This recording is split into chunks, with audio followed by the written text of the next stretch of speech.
Hello everyone, welcome to discover study with your political science mentor Preeti Bora. दोस्तों, आप सभी को पता है और अगर नहीं पता, आप नए हो तो जान लो कि मैंने ये कोर्स लॉन्च किया है, फ्री पॉलिटिकल साइंस बैच। ठीक है ना। इसमें हम सारी यूनिट्स जैसे पॉलिटिकल थ्योरी हो गया, थिंकर्स हो गया, comparative politics, international relation, foreign policy, Indian politics, public administration, ये सब चीजें हम डिस्कस करने वाले हैं वन बाय वन। फिलहाल यूनिट नंबर 1 पॉलिटिकल थ्योरी, राजनीतिक सिद्धांत की यूनिट चल रही है। अभी तक 10 लेक्चर हो चुके हैं, ये है हमारा 11th लेक्चर। तो अगर आपने इस चैनल को सब्सक्राइब अभी तक नहीं किया है तो कर लीजिए, नोटिफिकेशन जरूर ऑन कर लीजिए और याद रखिए कि डेली 8:30 PM पे लाइव जरूर आना है आप सभी को, बिकॉज ये लेक्चर आता है, ये उस समय मैंने प्रीमियर करती हूँ। और साथ ही साथ अगर मैं वीडियो प्रीमियर कर रही हूँ, बिकॉज मैं खुद भी अपनी PhD कर रही हूँ, तो उसमें मेरा शेड्यूल हल्का सा हेक्टिक रहता है एंड मैं नहीं चाहती कि इसकी वजह से आपका कोई नुकसान हो। तो मैं क्या करती हूँ, मैं आपके साथ लाइव चैट में अवेलेबल रहती हूँ। तो कोई भी क्वेश्चन हो, कुछ भी आपको कंसेप्ट कभी भी समझ में ना आ रहा हो तो तुरंत पूछ लिया करो, सो दैट कि मैं उधर ही आपको समझा दूँ, रिप्लाई कर दूँ। और अगर मुझे लगेगा कि बहुत बड़ा कंसेप्ट है तो नेक्स्ट लेक्चर में हम उसे ले भी लेंगे। ठीक है। सो फर्स्ट ऑफ ऑल, आप सभी को पता है कंटेंट बहुत ही भरमार है, बहुत ही अच्छी है, तो लाइक अभी के अभी कर दीजिए एंड फिर आराम से बैठ के हम पढ़ते हैं। ठीक है ना। यहाँ पे इस इमेज को देखिए, आज हम पढ़ेंगे डेमोक्रेसी, लोकतंत्र। डेमोक्रेसी कराने से पहले एक चीज ये इमेज में आपको दिखाना चाहूंगी। देखो क्या है इसमें, इस इमेज में आपको दिख रहा होगा कि बहुत सारे लोग हैं एंड बहुत मुश्किल से वो क्या कर रहे हुए हैं, एक हाथ को पकड़े हुए हैं। ये हाथ कौन सा है? ये वही हाथ है जिनको ये लोग क्या कर रहे हैं, सपोर्ट कर रहे हैं, सहारा दे रहे हैं। तो कहीं ना कहीं डेमोक्रेसी यानी कि लोकतंत्र का जो कंसेप्ट, अवधारणा है, हिंदी वालों के लिए बहुत ही अमेजिंग है ये चीज, क्योंकि आप सभी को पता है मैं इंग्लिश हिंदी दोनों में पढ़ाती हूँ और हिंदी में ज्यादा यूज करती हूँ। दो मैं पहले इंग्लिश में पढ़ाती थी, प्योर इंग्लिश में पूरा सारा लेक्चर, बट देन मुझे बोला गया कि हिंदी वालों को कंसेप्ट और ये सब वीडियो लेक्चर्स इतने अच्छे से नहीं मिल पाते, मोस्टली वीडियो इंग्लिश में है, इंग्लिश, तो इसलिए मैंने सोचा हिंदी में अच्छे से पढ़ाए। तो देखिए कहीं ना कहीं इस हाथ को वो क्या कर रहे हैं, सहारा दे रहे हैं। ये सहारा का मतलब क्या है कि आप हमारे प्रतिनिधित्व हैं।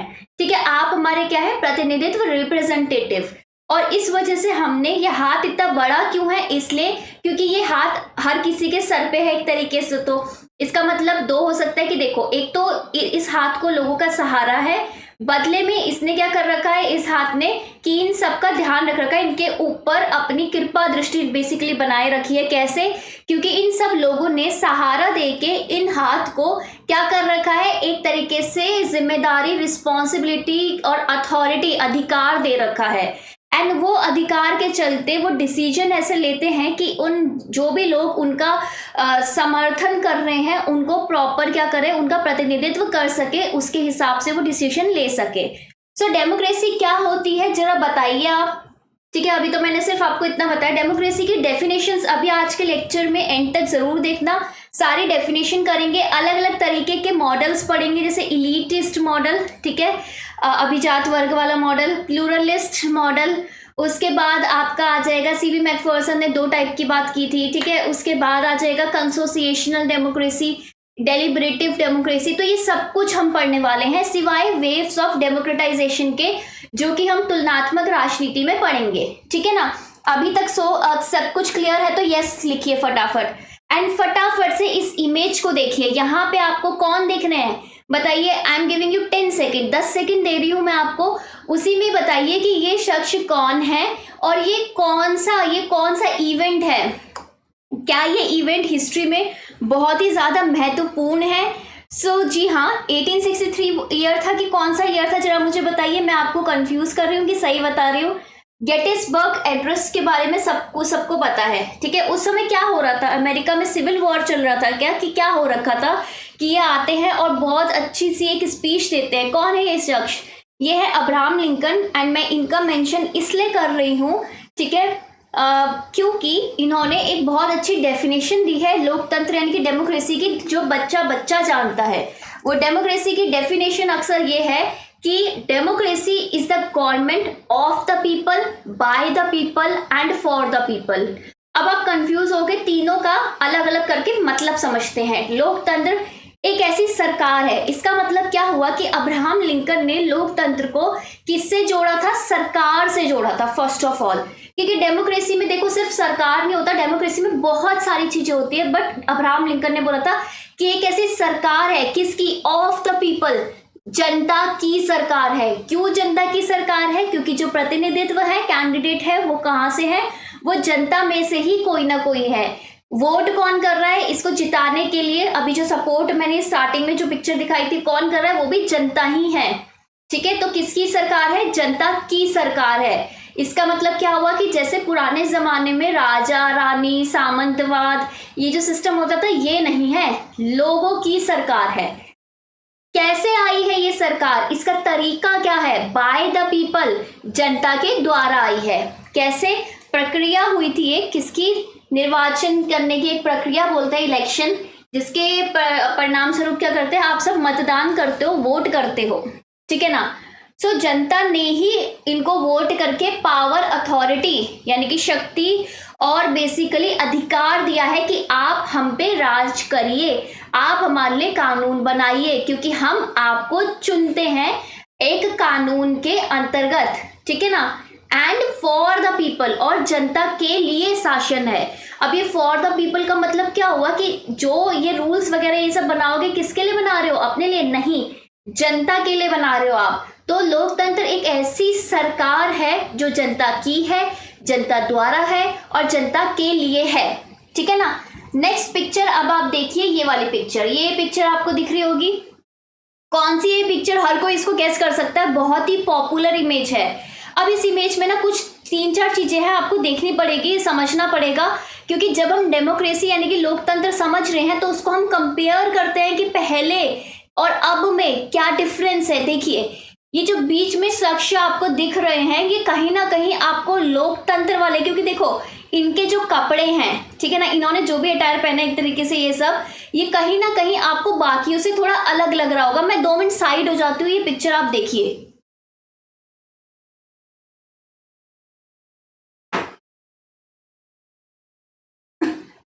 तो देखिए आपने ये पिक्चर, तो यहाँ पे आपको दिख रहा होगा कि यार ये जो शख्स है ये सबको कुछ ऐसा बोल रहे हैं इस तरीके से, एंड बाकी सब लोग, देखो बाकी सब पे गौर करिएगा, कुछ लोग हैं जो बहुत ही अच्छे से फिलोसफर वाले कपड़े पहन के इनकी बात सुन रहे हैं, और कहीं ना कहीं कुछ लोग होंगे जो आलोचना भी कर रहे होंगे। लेकिन इस पिक्चर में सबसे आगे देखिए, देखिए ये साइड में जो 2 व्यक्ति है, ये अपना काम करने में व्यस्त है। उधर जो वुमेन है वो भी अपना काम करने में व्यस्त है। कहीं ना कहीं ये ग्रीक डेमोक्रेसी थी। वहां पे अगर मैं बात करूं, जो राइट मिलता था, जो अधिकार मिलता था कि सरकार चुनने का या उसमें विचार विमर्श करने का, वो सिर्फ उन लोगों को मिलता था जो कि फाइनेंशियली इंडिपेंडेंट है, वित्तीय रूप से क्या है, आत्मनिर्भर है, और मेन है। तो कहीं ना कहीं वुमेन आपको साइड में कर दिख रही होंगी, अपना काम में व्यस्त है, वो बच्चे अपना नीचे लेटे हुए हैं आराम से, एंड जो स्लेव्स हैं, जो दास हैं, वो अपना काम कर रहे हैं। यानी कि ये सब लोग वो होते थे जिनको अधिकार नहीं मिलता था ये सब करने का, विचार विमर्श करने का, और ये सब वो थे जिनको सिटीजनशिप भी पूरे तरीके से नहीं मिलती थी, क्योंकि अरस्तु ने बात की है एक्टिव और पैसिव 2 तरीके की नागरिकता की, ठीक है ना। इसमें और भी लोग इंक्लूडेड हैं, एक ओल्ड मैन और दूसरा जो एलियन, जो इनके राज्य के नहीं है, वो लोग भी, ठीक है ना, ये भी आता है। सो ये थी आपकी ग्रीक की डेमोक्रेसी। अगर मैं बात करती हूँ डेमोक्रेसी, लोकतंत्र शब्द की, कहीं ना कहीं उसकी जड़ें एंशियंट ग्रीस में है।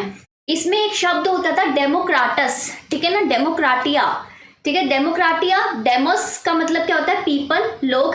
क्रेटोस का मतलब होता है पावर या फिर रूल, यानी कि शक्ति या फिर किसी का रूल, नियम, मतलब नियम नहीं होगा इसमें, ये गलत ट्रांसलेशन है, कि किसी का राज, यानी कि लोगों का राज। लेकिन क्या, अब क्वेश्चन ये है कि क्या उस समय जो राज होता था, क्या वो सच में, वाकई में, वास्तविकता में क्या वो लोगों का राज होता था या फिर कुछ चुनिंदा लोगों का राज होता था? ये क्वेश्चन है मेरा आपसे, तो बताइए फटाफट। अच्छा, अभी तक किसी ने भी लाइक नहीं किया है तो लाइक कर लो फटाफट से।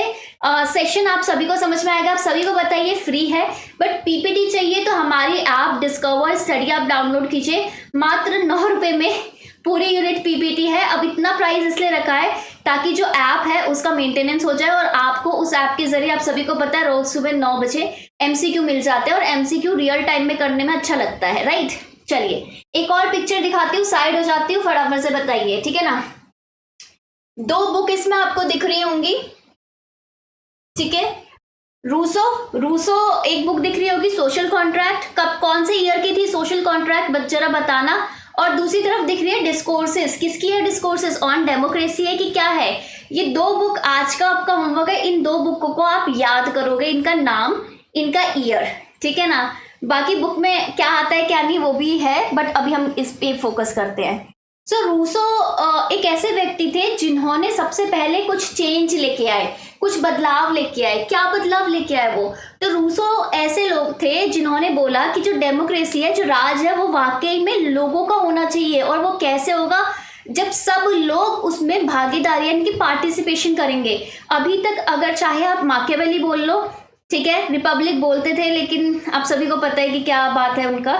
एंड लॉक बोल लो, आपका हॉब्स बोल लो, लॉक बोल लो। हॉब्स तो देखो एब्सोल्यूट कहीं की बात करते थे, अगर लॉक की बात कर रही हूँ तो वो कॉन्स्टिट्यूशनल मोनार्की की बात करते थे, संवैधानिक आपके राजतंत्र की बात करते थे। लेकिन रूसो एक ऐसे व्यक्ति थे जिनका जो लोकतंत्र का कंसेप्ट, अवधारणा है, वो हम आज मॉडर्न डेमोक्रेसी से, आधुनिक लोकतंत्र से कंपेयर कर सकते हैं, तुलना कर सकते हैं।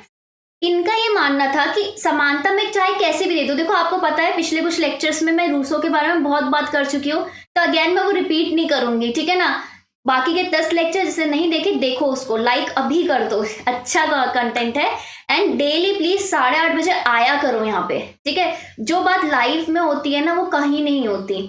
तो इन्होंने बोला कि यार ऐसी कैसी डेमोक्रेसी, जब तक मैं सबसे ना पूछूं कि क्या मैं राजा बन सकता हूं, क्या मैं आप पे राज कर सकता हूं, तब तक मैं कैसे मान लूं कि उस व्यक्ति ने आपको समर्थन दिया है, ठीक है ना। जब तक मैंने उससे पूछा ही नहीं तो मैं कैसे मान लूं, ये रूसो बोलते थे। तो अब इनका तरीका था जनरल विल, ठीक है। जनरल विल मैं ऑलरेडी आपको समझा चुकी हूँ, फटाफट से मुझे कमेंट में बताइए, नहीं तो मैं यूनिट नंबर 2 में भी अच्छे से समझाऊंगी। जनरल विल अभी के लिए समझ लो कि ऐसी इच्छा होती है जो सब लोगों की होती है और जिसके पीछे, इच्छा के बीच में कोई निजी कारण नहीं होता बल्कि कोई तर्क संगतता होती है, ठीक है ना। इस तरीके से बोलते थे कि भाई पॉपुलर सोवरेनिटी होनी चाहिए, कि भाई सब लोगों की वो होनी चाहिए, सब लोगों से इक्वली पूछो। अब ये व्यक्ति कौन है जरा बताइए, एनी गेस, क्या नाम है इनका, जरा बताओ, फटाफट से बताओ कि इनका नाम क्या है। This is J.S. मिल। अब इनका कंसेप्ट क्या है, ये बात करते थे डायरेक्ट डेमोक्रेसी की। पुराने जमाने में ग्रीस में होता था डायरेक्ट डेमोक्रेसी, उसके बाद बात करिए कहीं ना कहीं रूसो ने इशारा कर रहा है डायरेक्ट डेमोक्रेसी में, ठीक है। लेकिन उससे पहले बीच में सब क्या बोलते थे कि यार पॉपुलेशन इतनी ज्यादा है, सब लोग तो राज नहीं कर सकते, तो कुछ लोग राज करेंगे, यानी कि कुछ लोग उनके अपने प्रतिनिधित्व चुनेंगे और फिर वो राज करेंगे। J.S. मिल बहुत बड़े प्रतिपादक थे किसके, इंडिविजुअलिज्म, व्यक्तिवाद के। इसलिए इनके लिए हर एक व्यक्ति बहुत ही महत्व रखता था, बहुत ही इंपॉर्टेंट था। दैट इज वाई, इसलिए उन्होंने बात की डायरेक्ट डेमोक्रेसी की, प्रत्यक्ष लोकतंत्र की। यानी कि इन्होंने बोला कि डायरेक्ट डेमोक्रेसी जो होती है वो आइडियल टाइप ऑफ गवर्नमेंट है, यानी कि वो आदर्श प्रकार है। कि टेक्निकली तो ये होना चाहिए ना कि अगर मैं लोकतंत्र की बात कर रहा हूं तो हर एक व्यक्ति का जो पॉइंट ऑफ व्यू है वो मैटर करना चाहिए, लेकिन एक्चुअली में प्रैक्टिकली पॉसिबल नहीं है।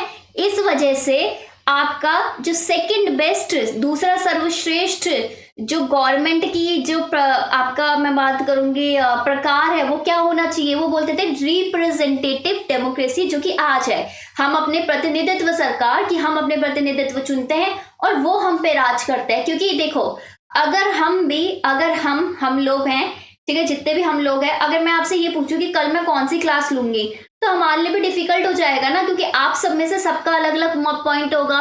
कुछ लोग पावर वाली क्लास के फेवर में होंगे, कुछ लोग सोचेंगे कि नहीं हमारे तो एग्जाम आ रहे हैं, मुझे तो ये नहीं आता, मैं तो अपनी बात करता हूँ। तो हम एक पेज में, सेम पेज में तो कभी नहीं आ पाएंगे। इस वजह से ऐसा होता है कि बहुत सारे लोग जब सरकार इकट्ठे चलाना शुरू कर देते हैं ना, तो कहीं ना कहीं वो सुशासन की जगह बहुत ही ऐसा हो जाता है कि अनार्की हो जाती है, अराजकता हो जाती है, कि शासन है ही नहीं, ऐसा सिचुएशन हो जाता है। नेक्स्ट, इन पर्सन का नाम बताइए मुझे, पर्सन का नाम बताइए मुझे। क्या ये मैकाइवर हैं? कौन है ये बताओ। सो बेसिकली मैकाइवर ने एक, इसमें ये स्टेटमेंट मिसिंग है बट मैं आपको एक स्टेटमेंट बता देती हूँ। मैकाइवर ने बहुत ही अच्छे से बोला था कि भाई डेमोक्रेसी लोकतंत्र क्या है, लोकतंत्र एक तरीका है कि जो स्टेट जो राज्य है उसकी जो शक्ति है, पावर है, उसमें लगाम लगाने का, ठीक है, क्योंकि लोकतंत्र डिसाइड करता है कि आप हम पे कितना राज कर सकते हो और हम बदले में आपकी कितनी सुनेंगे, राइट। सो डेमोक्रेसी इन्होंने बोला था एक फॉर्म ऑफ स्टेट है, राज्य, लोकतंत्र राज्य का एक रूप है जिसमें क्या होता है कि किस तरीके से हम लोगों को नियुक्त करते हैं, कैसे नियंत्रण कर रहे हैं और कैसे एक सरकार को बर्खास्त कर सकते हैं, वो एक तरीका है। सो बेसिकली इन्होंने लोकतंत्र को एक प्रणाली, एक तरीका, एक प्रोसेस के रूप में डिफाइन किया था। नेक्स्ट बुक बता रही हूँ, दिस इज कैनिबल कैपिटलिज्म, ठीक है, एंड साइड में जो पर्सन है वो कौन है, पढ़ लीजिए बुक में, दिस इज नैन्सी फ्रेजर, ठीक है ना। कैनिबल कैपिटलिज्म कहीं ना कहीं पूंजीवाद को थोड़ा सा पॉइंट ऑफ इन्होंने व्यू क्रिटिसाइज किया है, आलोचना हल्की सी किया है। इन्होंने बोला है, इन्होंने एक शब्द को भी गढ़ा है। अब मैं ये आपको नई बुक्स बता रही हूँ, क्यों बता रही हूँ, एग्जाम में पूछ रहे हैं, ठीक है, जो कंटेम्प्ररी जो मॉडर्न थिंकर्स हैं उनके कंसेप्ट ज्यादा पूछ रहे हैं, तो मेरा ये दायित्व बनता है कि मैं आपको बताऊं। इन्होंने एक शब्द को भी गढ़ा है, हमेशा एक क्वेश्चन डेफिनेटली आता है कि ये शब्द किसने गढ़ा है, और वो शब्द होता है जो सबको नहीं पता होता है, यानी कि नया ही होता है।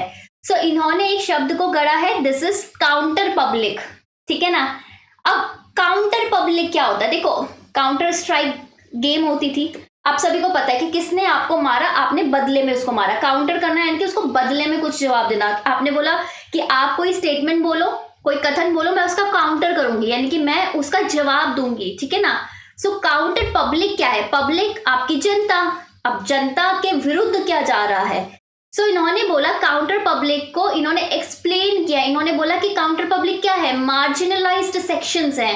अब मार्जिनलाइज्ड सेक्शन का मतलब क्या होता है, बताइए बताइए, मार्जिनलाइज सेक्शन क्या होता है, वो लोग जो मार्जिनलाइज्ड है, यानी कि हाशिए पे रहने वाले, इसमें ट्रांसलेशन हल्का सा गड़बड़ हो रखा है। मार्जिनलाइज मतलब वो सेक्शन ऑफ द सोसाइटी जिनको हमने कभी भी एक्चुअली जब हमने राइट्स दे रहे थे या पावर दे रहे थे तो इतना महत्व नहीं दिया सोसाइटी में। जैसे कि पहले जब वो राइट टू वोट का अधिकार मिल रहा था तो ना तो स्लेव को मिला, दास को नहीं मिला, हालांकि वो भी तो इंसान थे, ना ही वुमेन को मिला, ठीक है ना। सो बेसिकली मार्जिनलाइज सेक्शन वो जिनका रिप्रेजेंटेशन, जिनका प्रतिनिधित्व अभी सही तरीके से सोसाइटी में नहीं हो पाया है, एंड वो अभी भी अपने राइट्स के बारे में बहुत ही वोकल है।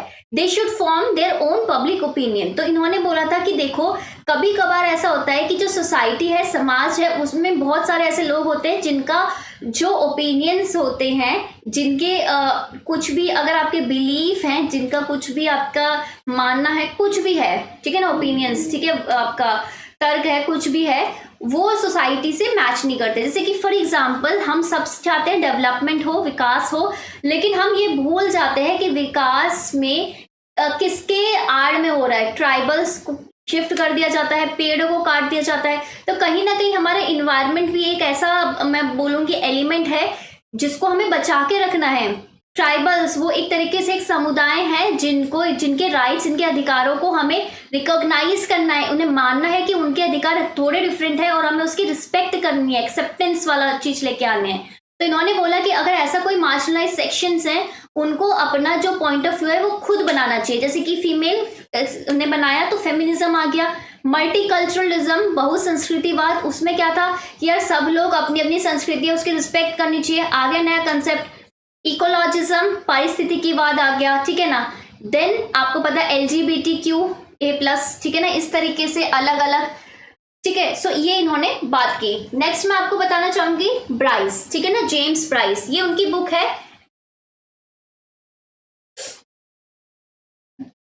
अमेरिकन डेमोक्रेसी कंपैरेटिव पॉलिटिक्स, तुलनात्मक राजनीति में बहुत देखी हुई है ये बुक। अब इनका क्या पॉइंट है, इन्होंने बेसिकली बोला है डेमोक्रेसी का वास्तविक में मतलब क्या होता है। सो बेसिकली इन्होंने बोला कि डेमोक्रेसी का मतलब और कुछ नहीं है, ये बोलते हैं कि सारे लोग, जितने भी लोग हैं, उनका राज, ताकि वो एक्सप्रेस करे सोवरेनिटी, संप्रभुता। संप्रभुता का मतलब क्या होता है कि आपके पास क्या बोलते हैं, अधिकार होना चाहिए कि आपको कुछ भी डिसीजन लेना है तो आप खुद लेंगे, आप पे कोई भी ऐसा डोमिनेट करके आपको जबरदस्ती कोई डिसीजन नहीं दिलवा सकता। और ये कैसे करेंगे? वोट देके। कैसे? कि भाई हम चाहते हैं ये लोग हम पे राज करें क्योंकि ये हमारे हिसाब से काम करेंगे। ब्राइस के अनुसार लोकतंत्र का वास्तव में मतलब संपूर्ण लोगों का शासन से अधिक या कम कुछ भी नहीं है। अभिव्यक्त करना उनकी संप्रभु इच्छा उनके वोटों से होगी। ठीक है ना, इस तरीके से। देन अब मुझे बताइए, दिस इज मैकफर्सन, ठीक है ना, सीबी मैकफर्सन।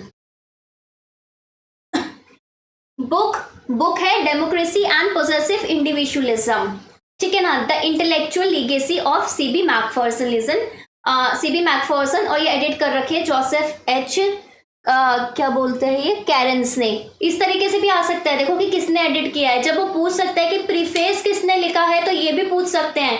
अब तो मैं प्रॉपर हर एक बुक जो भी मैं पढ़ाऊंगी ना, मैंने सोच लिया है मैं एक चेंज करने वाली हूँ कि बुक ना मैं लिखूंगी नहीं, बुक का पूरा फोटो लगाऊंगी। क्योंकि देखो बुक मेरे को ऐसा लगता है अगर तुम्हारा ऐसे 3-4 लाइनें लिखी हो तो शायद तुम्हें याद ना हो, लेकिन अगर मैं ऐसे से पूरी बुक की फोटो लगाऊंगी तो कहीं ना कहीं बुक ऐसे दिमाग में आ जाती है।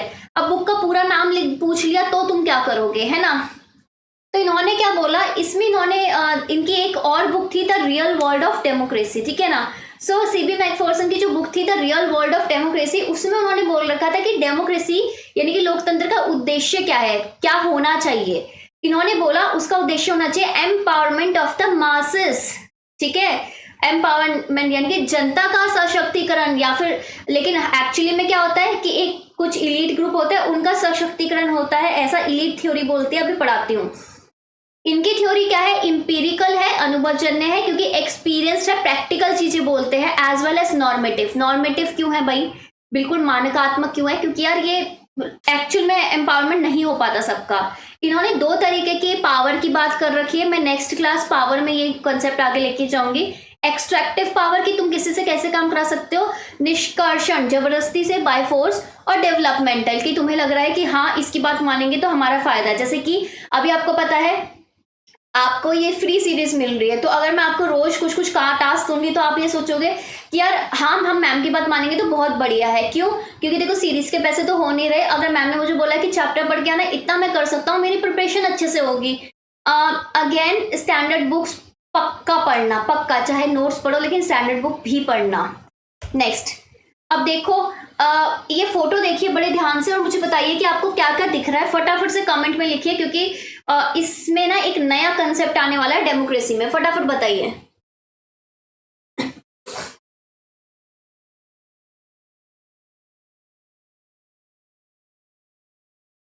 कहीं ना कहीं ये जो मजबूत हाथ है जिसने सरकार चलानी है, जिसने राज करना है, कहीं ना कहीं आप देखोगे ये कुछ, ये जो मैंने व्हाइट से इंसान थोड़ा अलग करने के लिए बना रखे इमेज ही ऐसी थी, ये इनका सपोर्ट कर रहा है, बाकी सब इसे सपोर्ट नहीं कर रहे।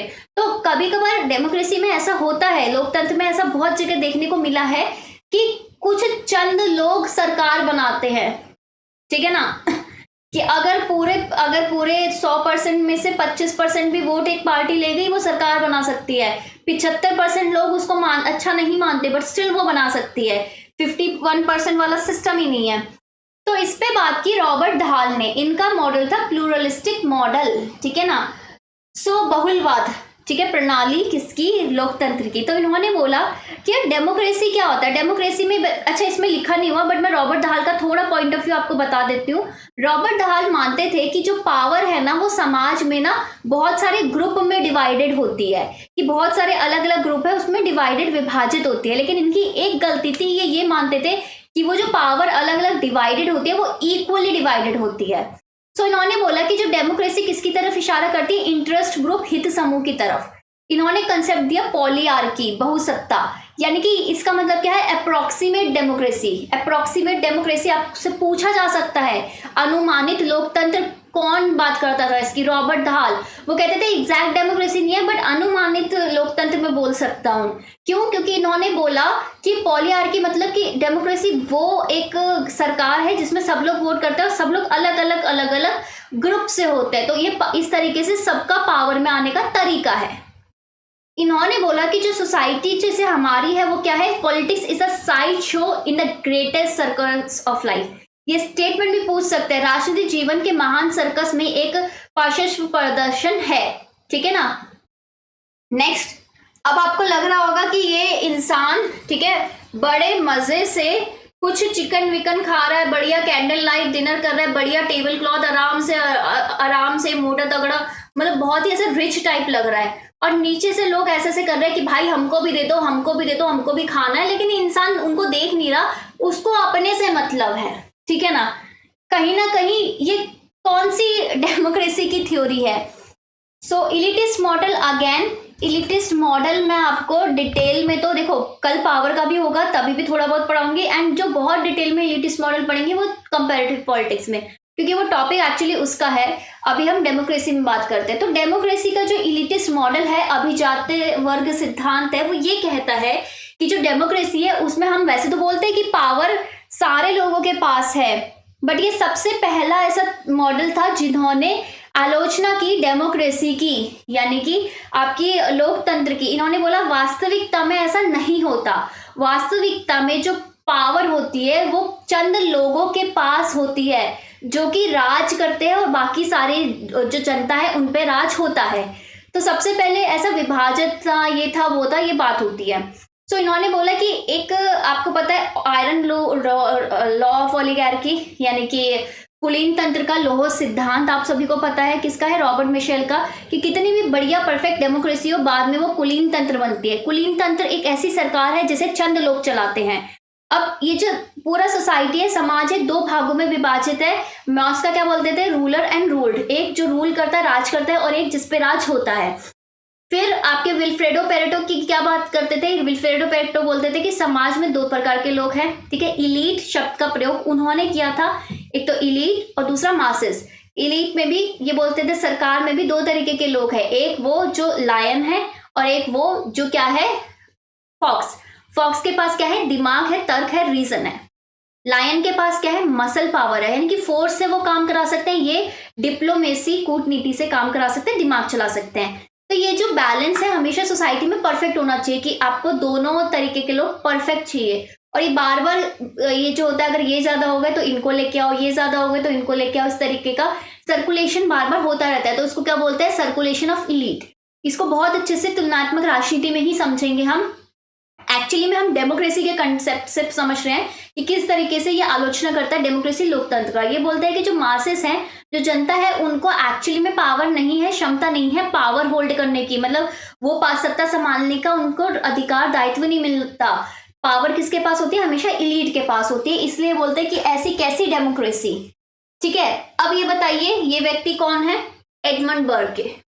इनके भी कोई विचार होंगे, बिल्कुल हैं, अगर डाल रखा है तो। ये बोलते थे कि जो पार्लियामेंट है, ठीक है ना, संसद है, वो क्या दर्शाता है, वो दर्शाता है कि एक असेंबली है, कि पूरा राज्य मिल रहा है। अगर हमारा पार्लियामेंट का कोई भी सेशन होता है, सत्र होता है, तो क्या करते हैं, पूरे लोग, सब लोग मिलते हैं ना, वो लोग कहाँ से हैं, वो कहीं ना कहीं हम लोगों के ही रिप्रेजेंटेटिव प्रतिनिधित्व है।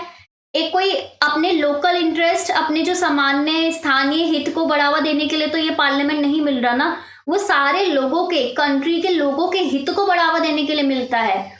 किसी भी आपका प्रतिनिधित्व लोकतंत्र में जो रिप्रेजेंटेटिव है ना, वो अपने हिसाब से शुड, किस हिसाब से डिसीजन देते हैं, अपने कंसाइंस के हिसाब से, कि मेरा जो विवेक, मेरा जो मन कह रहा है मैं वो करूं, लेकिन उसके पीछे कोई ना कोई रीजन होता है, जिसमें रीजन में जो हित होते हैं वो किसके होते हैं, नेशनल, राष्ट्रीय होते हैं, आपके स्थानीय नहीं होते। इसलिए इस कंसेप्ट को क्या बोला गया, बुर्कियन नोशन बोला गया। पूछा जा सकता है, ये अलग अलग चीजें हैं जो पूछी जा सकती है।